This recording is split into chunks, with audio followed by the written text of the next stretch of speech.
Boa tarde! Tudo bem? Comigo também. Graças a Deus. Está tudo bem. Hoje eu não tinha programado gravar, mas ontem, estendendo-se em oração, o Espírito Santo me convidou para meditar com vocês numa temática que eu considero seríssima, extremamente séria para nós, servos do Senhor, e que vai exigir muito de mim, exigir serenidade, exigir prudência, exigir de mim muito temor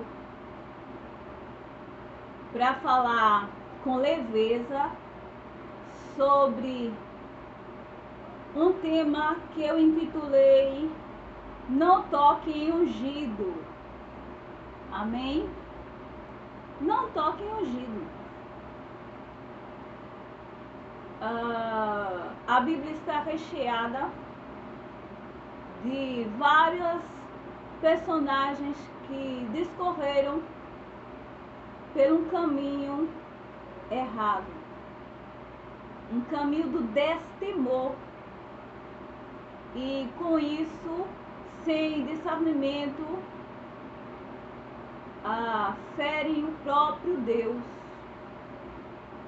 quando tocam no ungido dele. Mas especificamente eu recebi de Deus a mensagem através da passagem bíblica. A passagem bíblica lá no livro de Números. Nós vamos falar sobre duas personagens que fizeram de contrário àquilo que a palavra diz.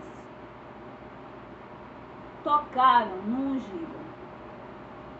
Vamos ler?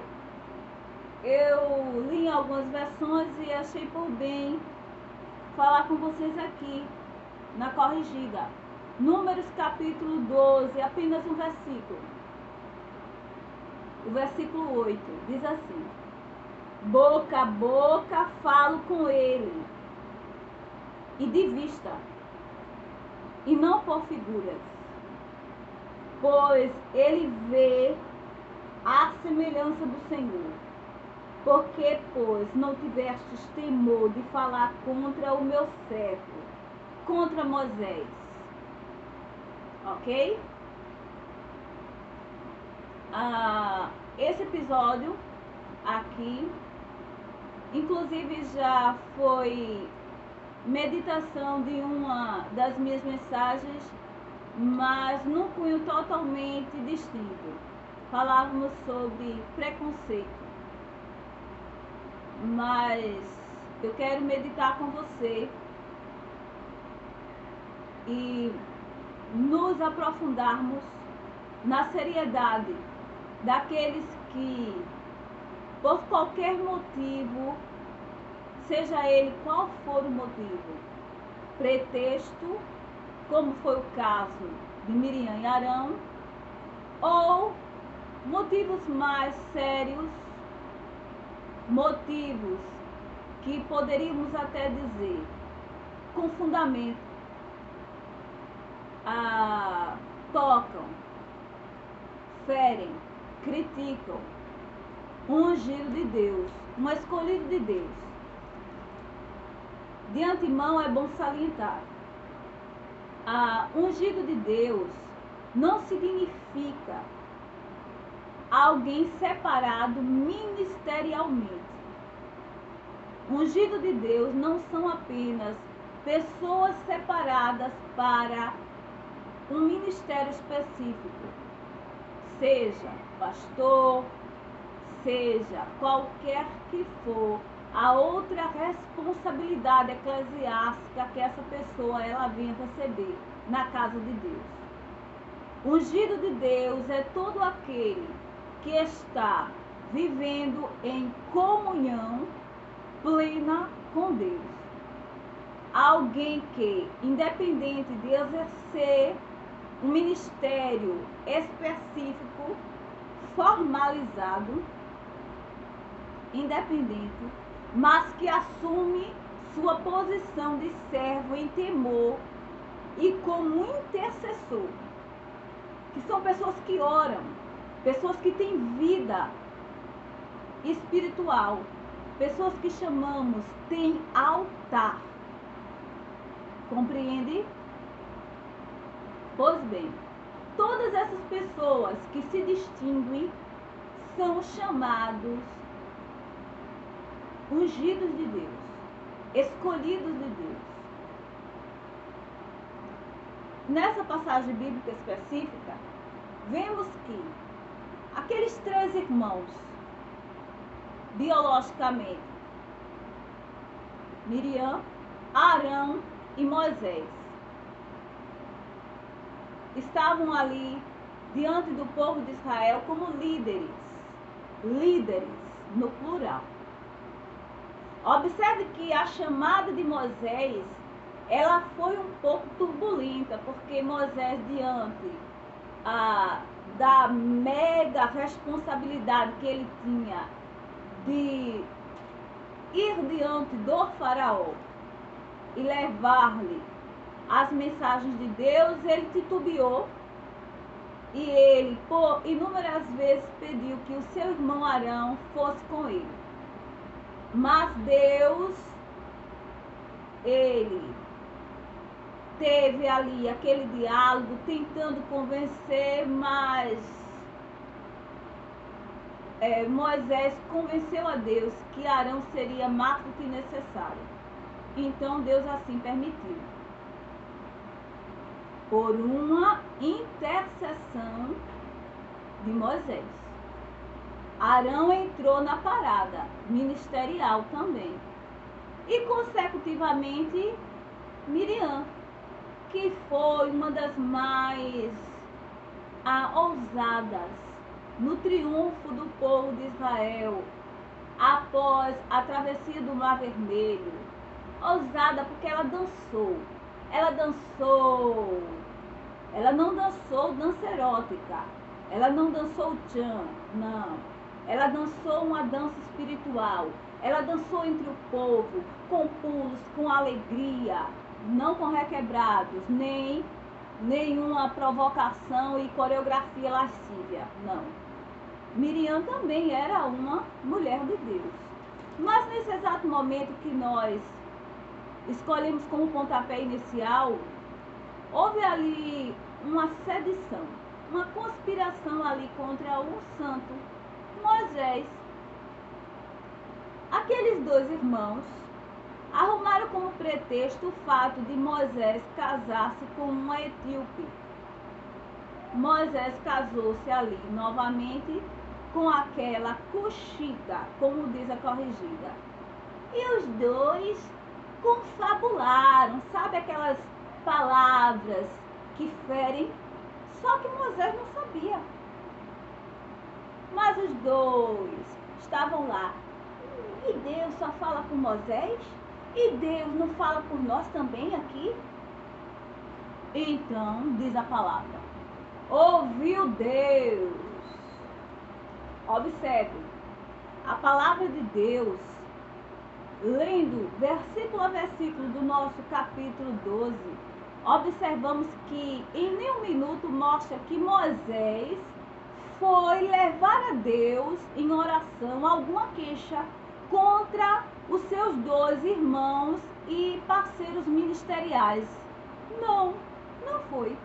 Moisés não teve o conhecimento, mas Deus, que ouve todas as coisas e que vê tudo, se indignou. E a Bíblia diz que chamou os 3 e deu a conhecer a Moisés tudo aquilo que estava acontecendo. E foi justamente nesse versículo-chave, o versículo 8, onde Deus, ele chama a atenção daqueles dois fofoqueiros, dizendo o seguinte a ele: boca a boca falo com ele, e de vista, ora, ele me vê face a face, não por figuras. Eu não me apresento a Moisés por nenhum enigma, não. Pois ele vê a semelhança do Senhor. Porque, pois, não tivestes temor de falar contra o meu servo, contra Moisés. Deus fez esse questionamento a Arão e a Miriam. Observe a seriedade e a gravidade daqueles que discorrem por esse caminho incondizente, um caminho perigoso, um caminho do mal. Deus, ele fez questão de dizer: por que não tivestes temor de falar contra o meu servo Moisés? Deixando bem claro o currículo de Moisés na cara daqueles dois. Olha que nem um instante foi Moisés que fosse se autodefender e dizer a eles dois: mas Deus fala cara a cara comigo, gente. Não, foi Deus que chegou lá e disse: ó, com Moisés, eu falo cara a cara, não é por figura, não é por representação, não. Eu falo olhando nos olhos dele. Por que vocês não tiveram temor de fazer essas conspirações, usar de pretextos sórdidos? E aí, e o que aconteceu? O que aconteceu que, quando Deus acaba de falar com aqueles dois, o corpo de Miriam foi tomado da lepra. Do alto da cabeça à planta do pé, ela estava com o corpo completamente tomado da enfermidade incurável e maldita. Ao observar Arão que Miriam estava leprosa, ele surtou.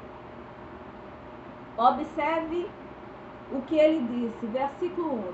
Pelo que Arão disse a Moisés: ah, Senhor meu, ora, não ponha sobre nós este pecado que fizemos loucamente e com que havíamos pecado.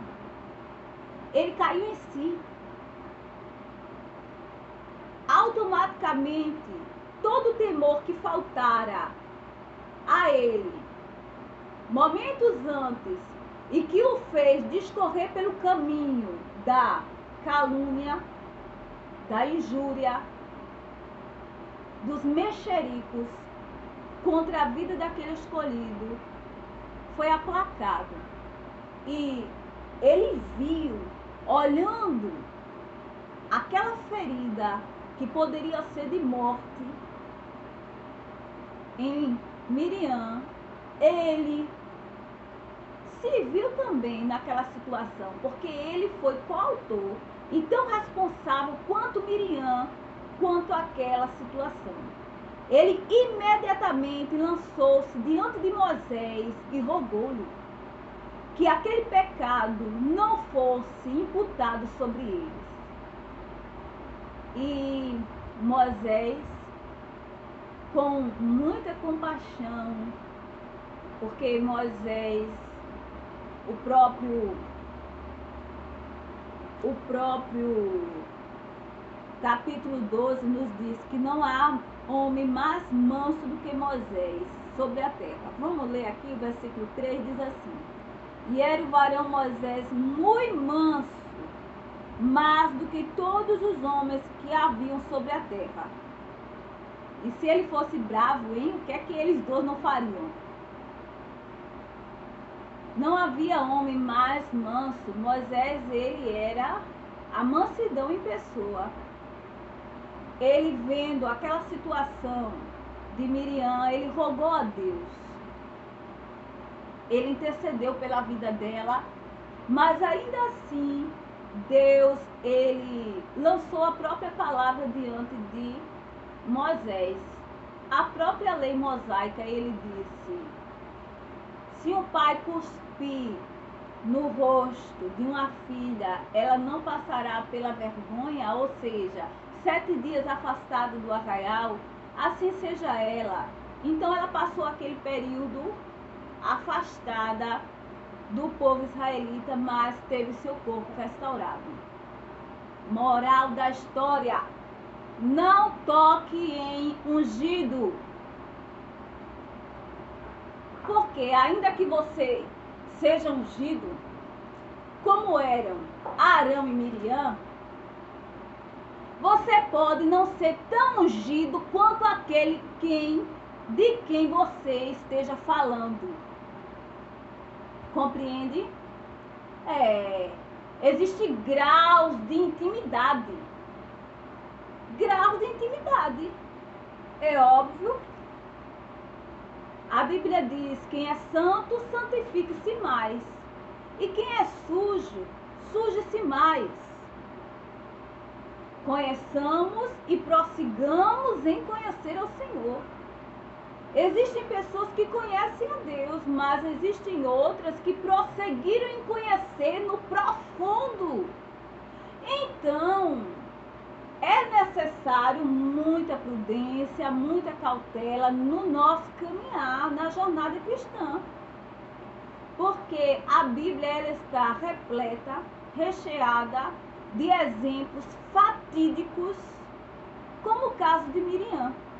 De pessoas sem discernimento, sem compreensão da profundidade espiritual da vida de alguém que chamamos escolhido, ungido de Deus, e então por qualquer incitação demoníaca.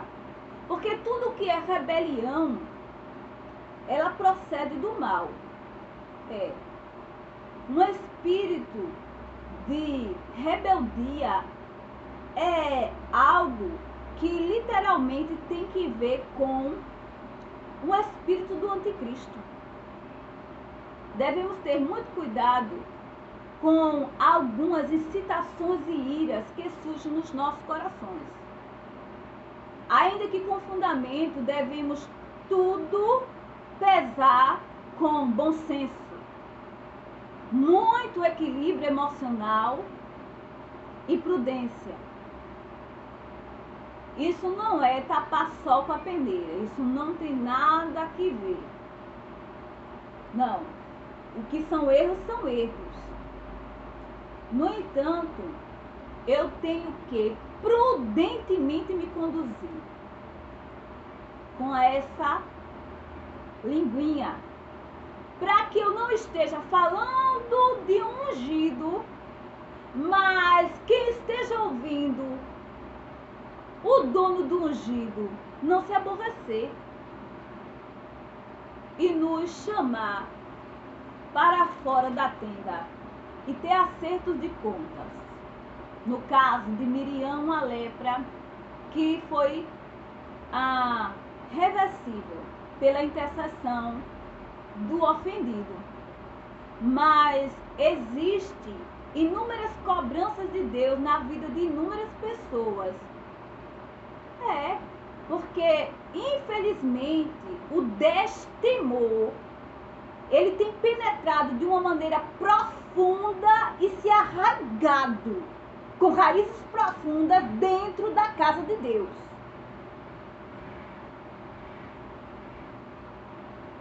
O destemor é o inverso do temor.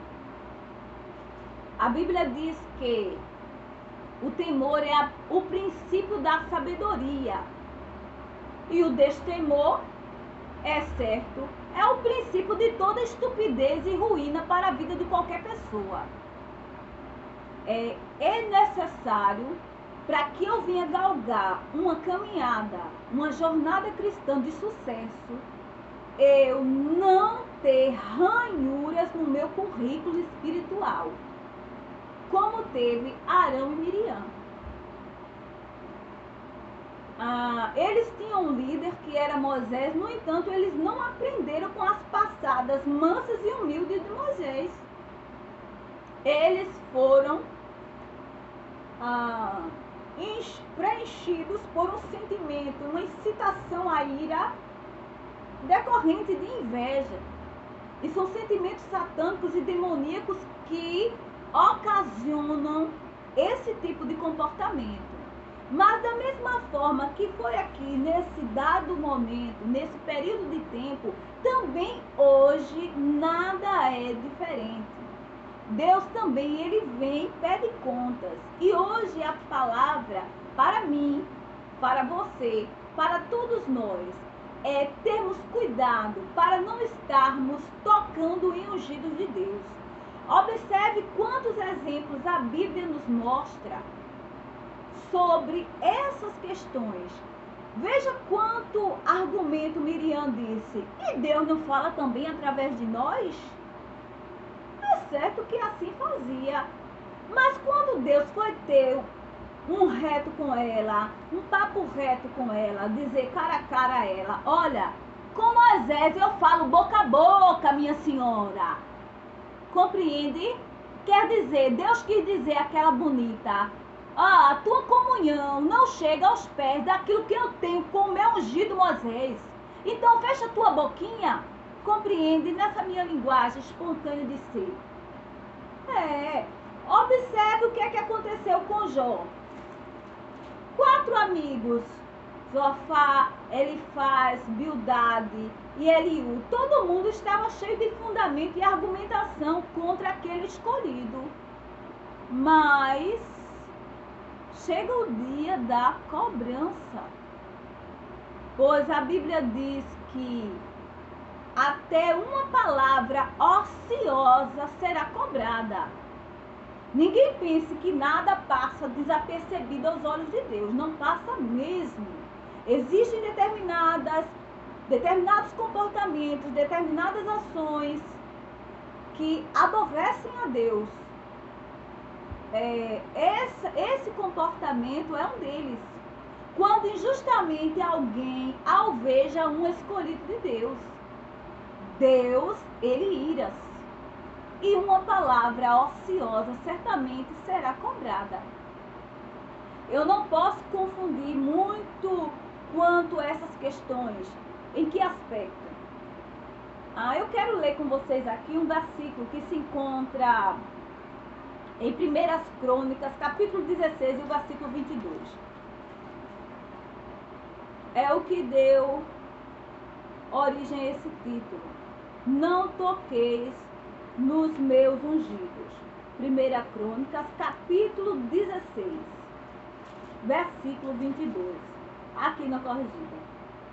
Não toqueis os meus ungidos e aos meus profetas não façais mal. Isso foi Davi. Davi em seu cântico de ação e graças. Davi, ele tinha muita propriedade quanto a isso. Olhe, alguém acredita que ungido é apenas aquele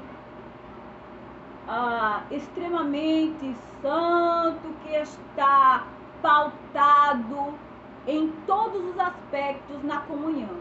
Mas veja como Davi, ele amplia esse horizonte. Ele abre um leque e nos convida a ter mais temor do que imaginamos que é necessário ter. Quando Davi, ele fala essa palavra, não toqueis nos meus ungidos e não maltrateis os meus profetas, nós vimos ele pôr em prática lá no 1 Samuel, capítulo 24. Só que ele pôs em prática na vida de alguém que já não tinha essa comunhão. E que eu, Andréa, certamente não chamaria ungido. Alguém que inclusive estava ficando possesso de demônios, que era o caso do rei Saul. dá para compreender a amplitude e leva-nos a tremer até as pernas, porque Davi, ele tinha uma consciência, e não foi à toa que aquele jovem foi ungido para substituir o próprio rei Saul, porque Deus, ele achava graça nas ações de Davi e já o via rei por todo esse temor que ele demonstrava. 1 Samuel capítulo 24, do versículo 4 ao 6, diz assim: Então os homens de Davi lhe disseram: Eis aqui o dia do qual o Senhor te diz: Eis que te dou o teu inimigo nas tuas mãos, e far-lhe-ás como te parecer bem aos teus olhos. E levantou-se Davi mansamente, cortou a orla do manto de Saul. Sucedeu, porém, que depois o coração doeu a Davi, por ter cortado a orla do manto de Saul. E disse aos seus homens: O Senhor me guarde de que eu faça tal coisa ao meu Senhor, a ungido do Senhor, estendendo eu a minha mão contra ele, pois é o ungido do Senhor.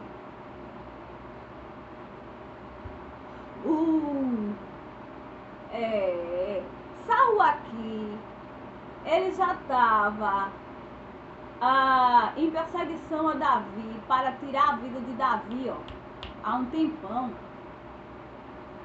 Ele entrou numa determinada caverna, só que ele não sabia, junto com 3.000 homens que vieram dizimar todos os protegidos de Davi que estavam ali ao seu lado, como assessores, como aliados. Ele não sabia. Ele entrou em uma caverna, mas Davi rodeava aquela caverna, estava ao lado, junto com seus homens.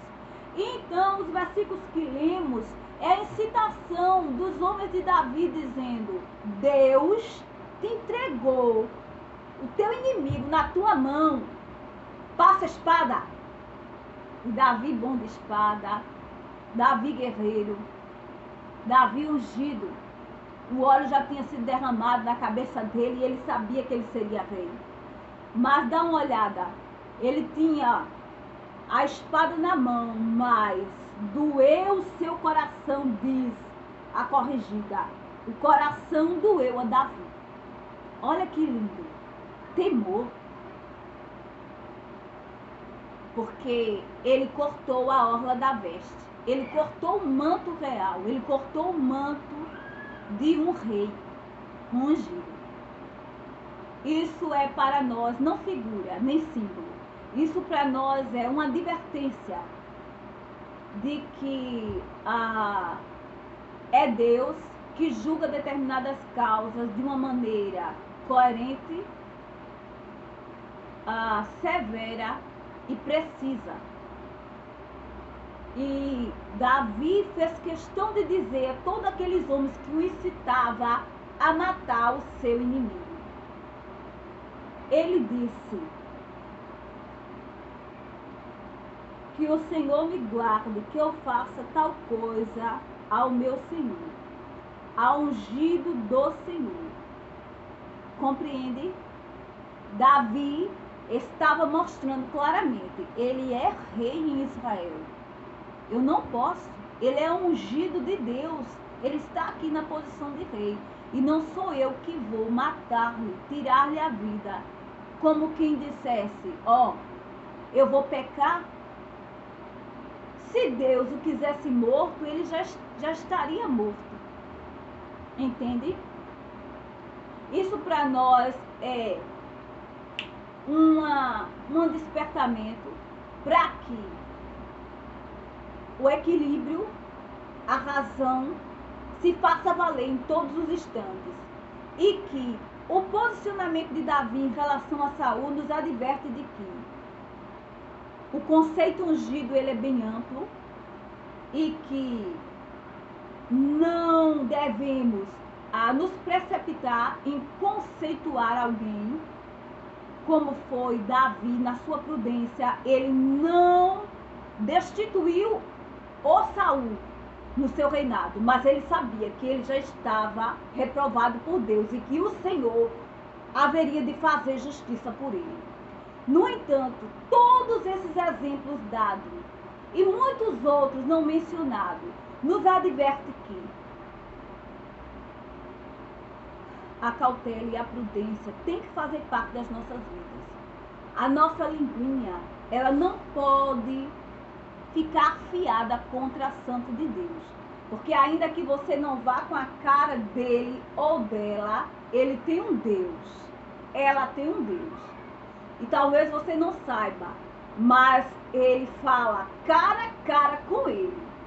E assim como Deus, ele chamou a Arão e a Miriam, vem cá que eu vou ter uma conversa contigo.